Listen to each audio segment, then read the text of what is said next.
नमस्कार दोस्तों, स्वागत है आपका एक बार फिर से हमारे इस चैनल समग्र ज्ञान पर। दोस्तों, अगर आप अपने जीवन में कुछ नया सीखने की चाह रखते हैं तो चैनल को सब्सक्राइब जरूर कर ले। दोस्त, 2023 में सावन का महीना कब है और कितने सोमवार पड़ेंगे, सावन की समाप्ति कब है तथा रक्षाबंधन कब है और व्रत का पालन कैसे करें, व्रत में कौन सी चीजें नहीं खानी चाहिए, जानी सब कुछ इस वीडियो में। दोस्त, सावन का महीना शिव भक्तों के लिए प्यार की सौगात लेकर आता है। यही वो महीना है जिसे हम प्यार का महीना भी कहते हैं। साथ ही साथ शिव बड़ी जोरों शोरों के साथ सावन के महीने का बड़ी ही बेसब्री से इंतजार करते हैं। सावन में भगवान शिव धरती पर आकर अपने हर भक्त के घर में वास करते हैं और उनकी सच्ची भक्ति से धन धान्य करते हैं। सावन का हर एक दिन बहुत ही शुभ समझा जाता है, हर दिन पवित्र होता है, हर दिन भगवान शिव की पूजा की जाती है। परंतु सोमवार के व्रत की बात ही कुछ और होती है। दोस्तों, सच्चे दिल से लिखें हर हर महादेव नमः शिवाय। चैनल को सब्सक्राइब करके इस बेल आइकन को जरूर दबाइएगा। दोस्तों, आप जानते हैं सावन के इस पवित्र महीने में कितने सोमवार पड़ेंगे और आपको कितने व्रत रखने हैं, आइए जानते हैं। दोस्तों, सावन का महीना 2023 4 जुलाई दिन मंगलवार को पड़ रहा है। बहुत ही शुभ योग बन रहा है। ये दिन साक्षात मंगलकारी है। इस दिन आप भगवान शिव की पूजा जरूर करें। दोस्तों, 4 जुलाई से शुरू हो रहे सावन माह में इस बार की अधिक कृपा बरसेगी, क्योंकि इस साल 8 सावन सोमवार व्रत है। इसमें 4 सोमवार व्रत और 4 अधिक मास व्रत। सावन मास में मास या पुरुषोत्तम मास की वजह से इस बार 4 नहीं बल्कि 8 सोमवार के व्रत किए जाएंगे। पहले सोमवार का व्रत 10 जुलाई, दूसरे सोमवार का व्रत 17 जुलाई, तीसरे सोमवार का व्रत 24 जुलाई, चौथा सोमवार व्रत 31 जुलाई, पांचवा व्रत 7 अगस्त, छठा सोमवार 14 अगस्त, सातवां सोमवार व्रत 21 अगस्त और 8वां सोमवार 28 अगस्त को रखा जाएगा। ऐसे में इस बार सावन पूरे 2 महीने तक रहने वाले हैं, यानी 58 दिन, ना कम ना ज्यादा। भगवान भोलेनाथ आपके घर में अस्थायी रूप से वास करने वाले हैं, तो ऐसे में दिल खोलकर भगवान शिव की उपासना और भक्ति में लग जाइए। आपको बता दें, ये शुभ संयोग पूरे 19 सालों बाद पड़ा है। दोस्तों, सावन का पहला सोमवार कब है? सावन महीने का पहला सोमवार 10 जुलाई को पड़ेगा। इस दिन आप व्रत जरूर रखें, भगवान भोलेनाथ आपकी सभी मनोकामनाएं जरूर पूर्ण करेंगे। दोस्तों, सावन की समाप्ति होगी 31 अगस्त को और रक्षाबंधन का त्योहार मनाया जाएगा 30 अगस्त बुधवार के दिन। सावन की समाप्ति होने से एक दिन पहले रक्षाबंधन का पर्व मनाया जाएगा। दोस्तों, ऐसे में हम जानते हैं सावन के इस पवित्र महीने में कौन सी गलती नहीं करनी चाहिए जिससे कि शिव नाराज ना, और सावन व्रत में ये फल तो कभी मत खाना, नहीं तो भगवान भोले बाबा आपसे क्रोधित हो सकते हैं, आपका व्रत टूट सकता है। आइए जानते हैं कुछ ऐसी सावधानियां जिसे भूल कर भी नहीं करनी चाहिए। दोस्तों, नंबर 1, शास्त्रों में कहा गया है कि व्रतधारी को उधार मांगकर फल आदि नहीं खाना चाहिए, इससे पाप लगता है और व्रत अधूरा रह जाता है। सोमवार का व्रत हो या कोई भी व्रत क्यों ना हो, पड़ोसियों से मांगकर व्रत आदि में फल वगैरह नहीं खाना चाहिए। व्रत में उधार मांगकर खाने से व्यक्ति का व्रत झूठा हो जाता है। ईश्वर की शरण में आने पर व्यक्ति को झूठ नहीं बोलना चाहिए, कर्ज नहीं लेना चाहिए, चुगली आदि नहीं करना चाहिए, उधार मांगकर भी नहीं खाना चाहिए। अगर आपको कोई अपनी मर्जी से खाने के लिए व्रत में कुछ देता है तो उसे आप खा सकते हैं, परंतु व्रत में कम से कम उधार मांगकर फल आदि नहीं चाहिए, इससे पाप लगता है और व्यक्ति की पवित्रता भंग हो जाती है। दोस्तों, नंबर 2, सोमवार का व्रत हो या साबुन का व्रत, आपको नाशपाती नहीं खाना चाहिए। दरअसल इस फल का नाम नाश यानी नाश करने वाला होता है, इसीलिए इस फल को व्रत में नहीं खाना चाहिए। व्रत आदि को छोड़कर किसी और दिन आप कभी भी खा सकते हैं, परंतु अगर जिस दिन आपका व्रत हो उस दिन न का सेवन नहीं करना चाहिए, भगवान को भी नहीं चढ़ाना चाहिए। दोस्तों, नंबर 3, कुट्टू या सिंघाड़े का आटा खाने से भी आपका व्रत टूट सकता है। आपको बता दें, लंबे समय से रखा हुआ आटा आपका व्रत भंग कर सकता है। दरअसल पुराने आटे में घुन आदि कीड़े वगैरह पड़ जाते हैं जो ठीक तरह से दिखाई भी नहीं देते। ऐसा आटा खाने पर दरअसल आप मांस का सेवन करते हैं और व्रत में कीड़े खाना घोर पाप के बराबर समझा गया है और आपका व्रत भंग हो जाता है। व्रत में ताजी आटा खाना चाहिए। लंबे समय से रखे हुए आटे में कीड़े पड़ जाते हैं, ऐसा कभी ना करें। व्रत हमेशा शुद्धता में ही रखना चाहिए। सावन का महीना बड़ा ही पवित्र महीना समझा गया है, इसीलिए ये 5 चीजें भगवान शंकर के पास कभी ना रखें। तो चलिए जानते हैं दोस्तों। नंबर 1, जहां रखा हो शिवलिंग या महादेव की कोई भी प्रतिमा तो वहां पर भूल कर भी चप्पल जूते लेकर नहीं जाना चाहिए। जरा सोचिए, जब आपके कमरे चप्पल लेकर प्रवेश करता है तो आपको कितना क्रोध आता है। इसी कारण महादेव भी आपसे नाराज हो जाते हैं और आपको मिलने वाला फल नष्ट हो जाता है। ऐसे में मंदिर में नंगे पांव ही प्रवेश करना चाहिए, क्योंकि चमड़े की चप्पल हमेशा अशुद्ध रहती है, इससे देव शक्ति नाराज होती है। दोस्तों तो नंबर 2, अक्सर महिलाओं को मासिक धर्म आ जाता है और वो बिना किसी को बताए पूजा पाठ कर लेती, जो कि शास्त्रों में वर्जित समझा गया है। इस समय महिलाओं को जानकर भी अनजान नहीं बनना चाहिए। अगर आपको मासिक पीड़ा है तो घर के बने मंदिर में या बाहर बने मंदिर में कभी प्रवेश नहीं करना चाहिए, इससे देव शक्तियां नाराज होकर आपसे क्रोधित हो सकती है। ऐसे समय में शिवलिंग को छूना घोर पाप के बराबर समझा गया है। जरा सोचिए, ऐसी अवस्था में जब महिला को बुरा लगता है तो ईश्वर कितना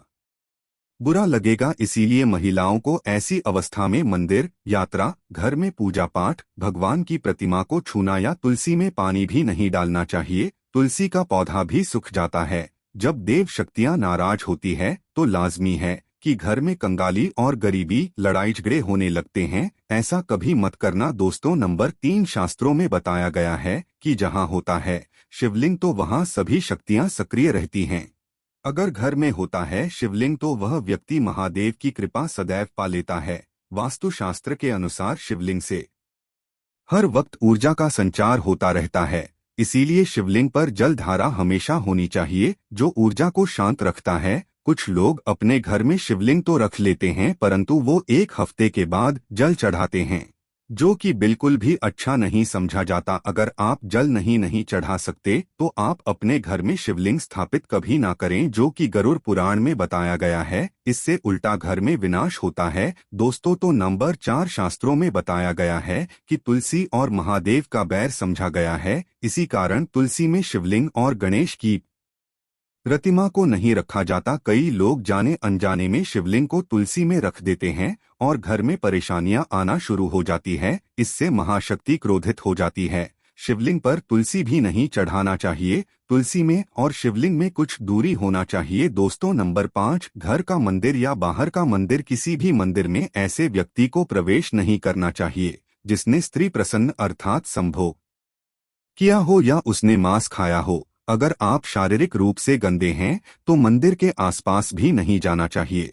घर के बने मंदिर में कोई कपड़ा आदि डाल देना चाहिए। जरा आप ही सोचिए, क्या आप मांस खाकर या स्त्री के साथ शारीरिक संबंध बनाकर भगवान के पास जाएंगे और क्या वो आपसे प्रसन्न होंगे? बिल्कुल भी नहीं, वो आपसे क्रोधित हो सकते हैं और आपसे नाराज हो जाएंगे। शास्त्रों में इसे घोर पाप समझा गया है। इससे व्यक्ति में जाता है। ऐसा दुष्ट स्वभाव मनुष्य के बर्बादी का कारण समझा गया है। ऐसा ना करें। ईश्वर के सामने हमेशा नहा धोकर मन पवित्र लेकर ही जाना चाहिए, इससे सभी आपसे प्रसन्न रहती है। दोस्तों सावन के महीने में महादेव को ऐसे बेलपत्र कभी मत चढ़ाना, बहुत ही अशुभ समझा जाता है। दोस्तों पौराणिक मान्यताओं के अनुसार बेलपत्र चढ़ाने से शिवजी का मस्तक शीतल रहता है। बेलपत्र से भगवान शिव की पूजा करने से दरिद्रता दूर होती है और व्यक्ति सौभाग्यशाली बनता है। इससे हनुमान जी भी प्रसन्न होते हैं, क्योंकि वे शिव के ही हैं और इस बात को शायद ही कोई जानता हो। दोस्तों पहले आप ये जाने कि बेलपत्र का उपयोग और इसके लाभ कैसे मिलते हैं। दोस्तों नंबर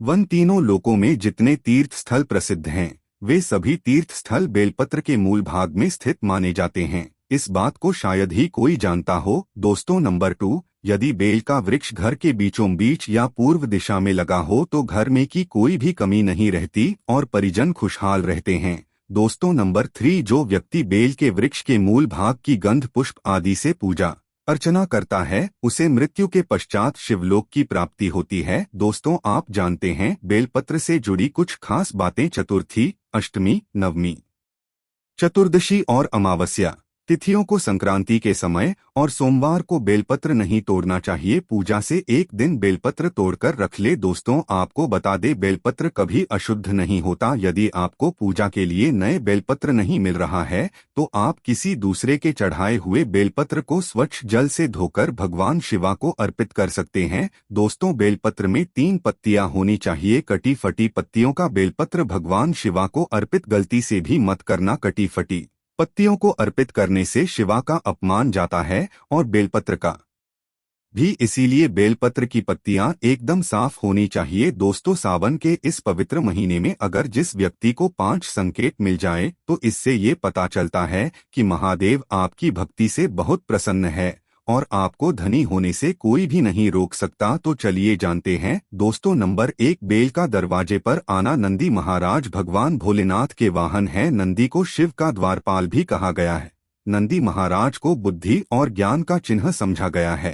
शिव के मंदिर के बाहर हमेशा नंदी महाराज विराजित रहते हैं, परंतु अगर सावन के इस पवित्र महीने में अचानक से नंदी महाराज आपके दरवाजे पर आ जाएं और घर की चौखट को सींग मारने लगे, तब आपको समझ लेना चाहिए कि भगवान शिव आपके घर में आने वाले हैं, जो कि ये एक उनके आने का संकेत है।